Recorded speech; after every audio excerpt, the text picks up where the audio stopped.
Class ഉണ്ടായിരിക്കും.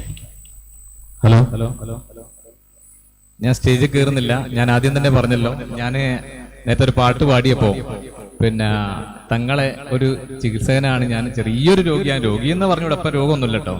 അപ്പൊ എന്നെ ഞാൻ സ്വയം പരിചയപ്പെടുത്താം. പലർക്കും എന്നെ അറിയണ്ടാവും. എന്റെ പേര് ശ്യാം. ഞാൻ എളറ്റ് വട്ടോളി ഒരു സ്റ്റുഡിയോ നടത്തുകയാണ്. വളരെ ആകസ്മികമായിട്ടാണ് ഞാൻ ഇവിടെ അക്യുപഞ്ചറായിട്ട് പരിചയപ്പെടുന്നത്. ഒരു സുഹൃത്ത് പറഞ്ഞതാണ്. ഞാൻ 8ാം ക്ലാസ്സിൽ പഠിക്കുമ്പോൾ മുതൽ ഞാൻ ഈ മൈഗ്രെയിൻ അല്ലെങ്കിൽ കൊടിഞ്ഞി, ചെന്നിക്കുത്ത് എന്നൊക്കെ വിവിധ ഭാഷകളിൽ അറിയപ്പെടുന്ന അല്ലെ പുതിയ വാക്യങ്ങൾ അറിയപ്പെടുന്ന ഒരു രോഗിയാണ്.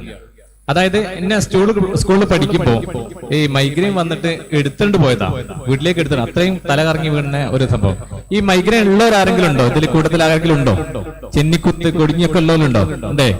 അപ്പോ എന്റെ വീട്ടില് എന്റെ കൊടുവാള കൊണ്ടോ അല്ലെങ്കിൽ കത്തി കൊണ്ടോ എന്തെങ്കിലുമൊക്കെ മുറിയാണെങ്കിൽ ഒരു പ്രശ്നവുമില്ല.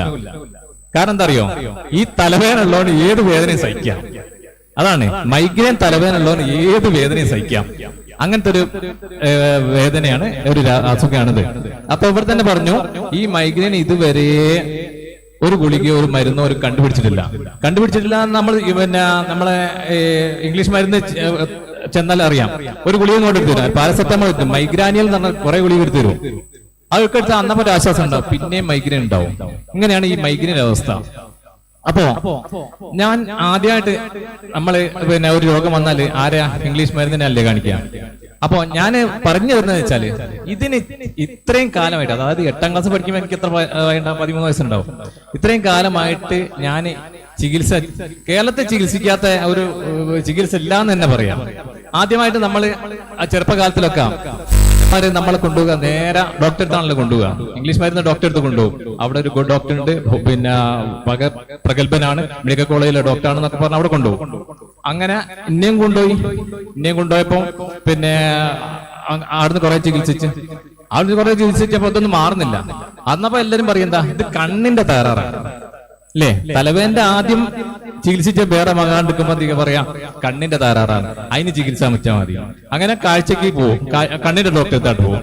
കണ്ണിന്റെ ഡോക്ടറെടുത്ത് പോയി കുറെ കഴിഞ്ഞ് ഇതും ഒരു ഫലവുമില്ല. പിന്നെ കുറെ കഴിഞ്ഞിട്ടാണ് നമ്മൾ ചിന്തിക്കുക, ആയുർവേദം ഉണ്ടല്ലോ, അതിൽ പോയി ഒക്കെയാണ്. അങ്ങനെ എന്നെ കൊണ്ടുപോയി, അച്ഛൻ പോയി, ആയുർവേദത്തിന് പോയി. അങ്ങനെ കുറെ പോയപ്പോ അതിനും കുറെ ചികിത്സ. അന്നപ്പോ ഇങ്ങനെ നാളെ നീണ്ടു പോകട്ടോ. വയസ്സിങ്ങനെ അധികമാകുകയും ചെയ്യാണ്. ഈ സ്കൂളിൽ നിന്നൊക്കെ അങ്ങനെ പിന്നെ നമ്മൾ പുറത്തേക്ക് തിരിച്ചു പോരും. മാഷന്മാര് വീട്ടിലേക്ക് വിളിച്ചു പറയും. അങ്ങനെയൊക്കെ പുറത്തേക്ക് ഇങ്ങനെ പോകുന്ന ഒരു അനുഭവമൊക്കെ ഉണ്ടായിട്ട് എത്രയോ ഉണ്ടായിട്ടുണ്ട്. അപ്പൊ ഞാൻ പറഞ്ഞാൽ ചില അത് അനുഭവിച്ചവർക്ക് ഈ മൈഗ്രെയിനെ പറ്റി അറിയും. പിന്നെ നമ്മള് അതും പരാജയപ്പെട്ടാൽ എന്താ ചെയ്യാ? ഹോമിയോ ഡോക്ടർ ഉണ്ട് അവിടെ, പ്രഗത്ഭനാണ്, ആടഞ്ഞൊന്ന് പോയി നോക്കുന്നറിയും. അങ്ങനെ ഹോമിയോ പോകും. അങ്ങനെ ഹോമിയോ ഒരു 2-3 കൊല്ലം ഹോമിയോ ചികിത്സിച്ചിട്ട് പറഞ്ഞോണ്ട് തന്നെ തദൈവ ഈ മൈഗ്രെയിൻ നിൽക്കൂല. കാരണം അവിടെ നിന്നൊക്കെ ഒരു ഗുളികയും കാര്യങ്ങളൊക്കെ നമുക്ക് തരും. പക്ഷെ ഇത് മാറുന്ന ഒരു പ്രശ്നമില്ല. പിന്നെ നമ്മൾ എന്താ ചെയ്തിരിക്കാം? ഇത് കഫക്കെട്ടിന്റെ പ്രശ്നമാണ്. പലരും ഈ നമ്മൾ എങ്ങനെങ്കിലും രോഗം മാറണം കിട്ടുന്നത് വെച്ചാൽ പലരും അനുഭവം പറയല്ലോ, അവിടെ പോയാൽ ഇവിടെ പോയാൽ എന്നൊക്കെ പറയല്ലോ. അത് പ്രകാരമാണ് നമ്മൾ പോകുന്നത്. നമ്മൾ അമ്മമാർ അങ്ങനെയാ കൊണ്ടുപോവുക. അപ്പോ ഇത് മൂക്കിന്റെ പ്രശ്നമാണ്. മൂക്കിൽ കഫം കെട്ടിയിട്ടുള്ള പ്രശ്നമാണ്.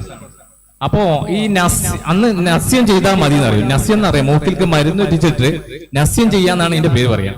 അപ്പൊ ഈ നസ്യം ചെയ്യൽ എന്ന് പറഞ്ഞാൽ നമ്മുടെ നാട്ടിലൊന്നും ഇല്ല. അപ്പൊ വയനാട്ടിലൊക്കെയാണ് ഈ നസ്യല്ല. അപ്പൊ അവിടെ പോയി അങ്ങനെ അവിടെ ചികിത്സയിലായി. പിന്നെയാണ് നിങ്ങളോടൊന്നും പറയാൻ പറ്റാത്തൊരു ചികിത്സയും കൂടി ഞാൻ എടുത്ത്. കൂടോത്രമൊന്നും കേട്ടുപോ ചികിത്സ മാറട്ടെ എന്ന് വിചാരിച്ചിട്ട് ചെയ്തതാട്ടോ. കാരണം അങ്ങനെ ഒരു താത്തന്റെ അടുത്ത് പോയി, അങ്ങനെ താത്ത പറഞ്ഞ് ഇങ്ങനെയൊക്കെ ചെയ്ത് അങ്ങനെ മാറുന്നൊക്കെ പറഞ്ഞ് സംഗതി എന്തായാലും ഒരു കേരളത്തിലൊരു പരിപാടിയും ഇല്ല, ഏത് ചികിത്സയില്ല. എനിക്ക് ചികിത്സയാണത്. അങ്ങനെ ആകസ്മികമായിട്ടാണ് എന്റെ ഒരു സുഹൃത്ത് മുഖാന്തരം, ശ്യാമ ഇങ്ങവിടെ ഒന്ന് പോയി നോക്ക്, അക്കിപ്പച്ചറിന്റെ ഒരു ക്ലിനിക്ക് തുടങ്ങിയിട്ടുണ്ട് നമ്മുടെ നാട്ടില്, ഒന്ന് പോയി നോക്കാൻ പറയാം. അപ്പൊ ഞാനും പറഞ്ഞോണ്ട് തന്നെ ഒരു ചികിത്സ അല്ലേ, അത് പോയി നോക്കാന്നുള്ള തെറ്റിലാണ് അക്കിപ്പച്ചറിന്റെ അടുത്ത് നമ്മളെ തങ്ങളുടെ അടുത്തേക്ക് ചെല്ലുന്നത്. എന്തായാലും തങ്ങള് എനിക്ക് അന്ന് ഒരു 2-3 സൂചി എടുത്ത് ഞാൻ കാൽമലും നെറ്റിമലും ഇവിടെയൊക്കെ കുത്തി തന്ന്. എനിക്കിത് കണ്ടപ്പം തോന്നി, ഇതിപ്പോ വേറെന്തോ പരിപാടി ഞാനാണ്, ഇതുകൊണ്ട് എങ്ങനെയാ മാറുക എന്നൊക്കെ ചിന്തിച്ച് നിന്നപ്പോ ഞാൻ തന്നെ പിന്നെ തങ്ങളോട് ചോദിച്ചിട്ടുണ്ട്, എനിക്ക് ഈ മാറാൻ ഇതുണ്ടെങ്കിൽ മാത്രം ചികിത്സിച്ചാൽ മതി. ഞാനിങ്ങനെ പലയിടത്തും പോയി കൊയ്യി ലാസ്റ്റ് വന്നതാണ് ഇവിടെ. തങ്ങൾ പറഞ്ഞു വിശ്വാസമുണ്ടോ? ഞാൻ പറഞ്ഞു വിശ്വാസമുണ്ട്. ദൈവത്തിൽ വിശ്വാസമുണ്ട്. പിന്നെ ഈ ചികിത്സയിൽ വിശ്വാസമുണ്ടോ? ഞാൻ പറഞ്ഞു വിശ്വസിക്കാം. അങ്ങനെ ഞാൻ പൂർണ്ണമായിട്ടും ഞാൻ എന്താ പറയാന്നറിയില്ല, ഞാനിപ്പോ തങ്ങളോട് ശരിക്കും കടപ്പെട്ടിരിക്കുകയാണ്. ഞാൻ ആ ചികിത്സയിൽ ഞാൻ വിശ്വസിച്ചു. ആ ചികിത്സയിൽ ഞാൻ വിശ്വസിച്ചുകൊണ്ട് തന്നെ അദ്ദേഹം പറയുന്ന ഓരോ മാർഗങ്ങളും സ്വീകരിച്ചുകൊണ്ട് തന്നെ ഞാൻ മുന്നോട്ട് പോയി. എനിക്ക് കുറച്ച് ആശ്വാസം തോന്നി.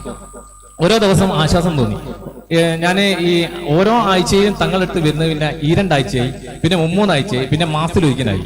ഇപ്പൊ ഞാൻ പോയിട്ട് എനിക്ക് ഒന്നൊരു 6 മാസമൊക്കെ ആയിട്ടുണ്ടാവും പുള്ളിന്റെ അടുത്തുനിന്ന് പോയിട്ട്. ഇപ്പൊ എന്നെ ഇങ്ങോട്ട് വിളിക്കല്ല, എന്നെ കാണാനില്ലല്ലോ, എന്താ വരാത്തതെന്നൊക്കെ പോയിട്ട് ഇങ്ങോട്ട് വിളിക്കല. അപ്പൊ ഞാൻ ഇടയ്ക്കിടയ്ക്ക് ഈ വഴി പോകുമ്പോ ഇവിടെ ഒന്ന് കയറും. അപ്പൊ ഞാൻ പൂർണ്ണമായിട്ടും സംതൃപ്തനാണ്. ഈ ചികിത്സയിൽ ഞാൻ സംതൃപ്തനാണ്.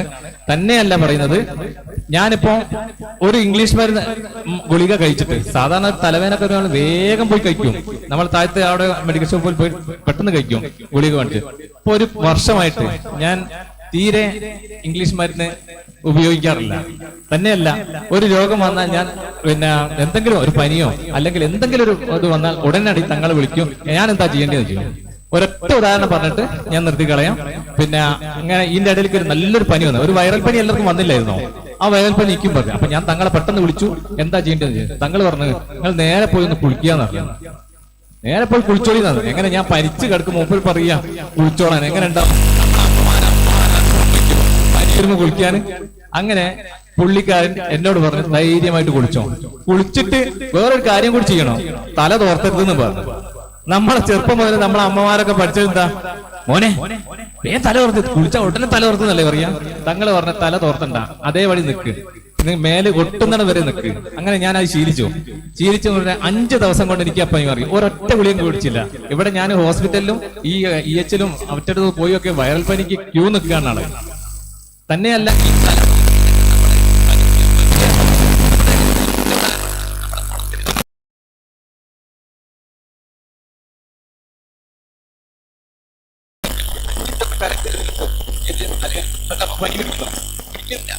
അതുപോലെ തന്നെ നമ്മൾ പൊളിമുറി കുടിക്കുന്നതും അതെ ആ സിസ്റ്റം ഉപയോഗിച്ച് ഞാൻ ഇന്നും മുന്നോട്ട് പോവുകയാണ്.